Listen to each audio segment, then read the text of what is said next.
Chers jeunes, bonjour. Aujourd'hui c'est samedi et je reviens vers vous avec une petite vidéo sur une question que vous m'avez posée. N'hésitez pas à ajouter d'autres questions dans la foire aux questions. Vous avez le lien en description en dessous et j'arrive bientôt à court de suggestions.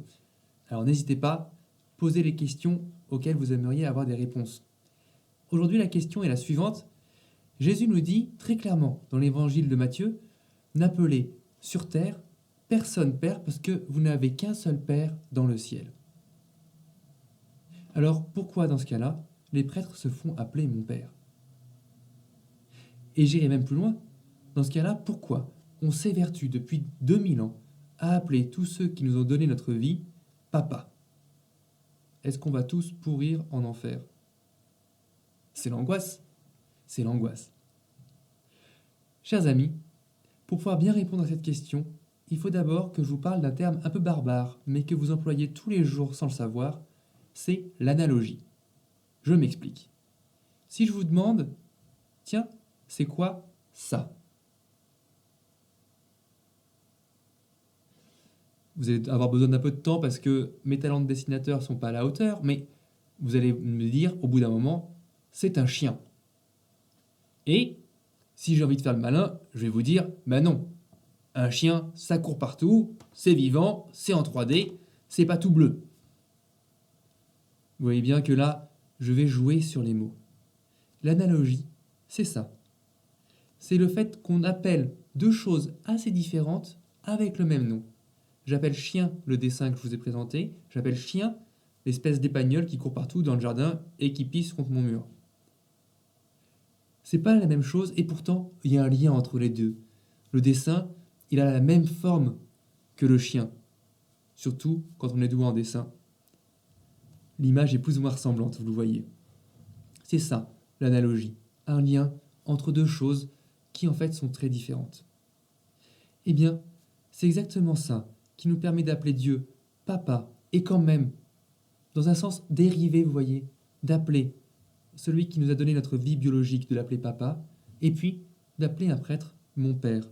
Parce que les deux ressemblent un peu à Dieu. Ils ressemblent un peu à Dieu comme le dessin ressemble un peu à l'animal. Selon les talents du dessinateur, selon ce que le dessin est, c'est plus ou moins ressemblant. Et vous voyez bien qu'il y a des papas qui vivent plus ou moins bien le rôle de papa. Des prêtres qui méritent plus ou moins qu'on les appelle mon père. Mais peu importe, peu importe. L'analogie, elle marche dans les deux sens.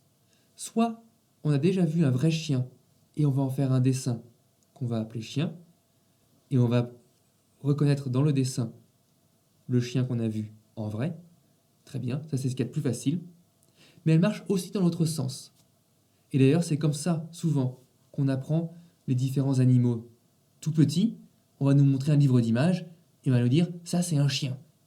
Bon, le chien il est orange à la truffe verte, mais n'empêche que quand dans la rue, le gamin va croiser un chien, il va percuter que cette chose-là, qui ressemble de très très loin à ce qu'il a vu dans son bouquin d'images, c'est en fait un chien. Et vous voyez, c'est comme ça que nos mots nous servent à comprendre qui est Dieu, à découvrir petit à petit Dieu, alors que, en fait, dans le fond, il ne s'applique pas toujours très bien à ce qu'est Dieu. Je vous renvoie pour ça à ma vidéo sur la Trinité, c'est exactement comme ça que marche le concept de personne en Dieu. Une personne divine, c'est le même mot que pour une personne humaine, mais en fait ça n'a pas grand-chose à voir. Cependant, quand on parle de personne humaine et qu'on dit c'est presque pareil en Dieu, ça ressemble en Dieu, et bien le jour où on verra Dieu face à face, on se dira mais oui, je suis capable de le reconnaître. Alors chers amis, n'ayez pas peur des mots, et n'ayez pas peur de leur laisser un petit peu de marge, vous voyez, quand ils s'appliquent à nous ou quand ils s'appliquent à Dieu. Et surtout, n'ayez pas peur d'utiliser ces mots pour guider votre prière. Apprenez comment la Bible parle de Dieu, quels mots elle utilise, pour pouvoir petit à petit reconnaître Dieu, le vrai Dieu, le Dieu vivant, comme vous avez appris à reconnaître de vrais chiens en regardant Snoopy ou en regardant, je ne sais plus, quel livre pour enfants. Mais vous voyez, derrière ces choses a priori très, très simples, très basiques pour les enfants. Il y a des choses qu'on utilise tout au long de notre vie et qui nous guident vraiment, profondément vers Dieu. Alors n'ayez pas peur. En marche, bonne route et n'ayez pas peur des jeux de mots.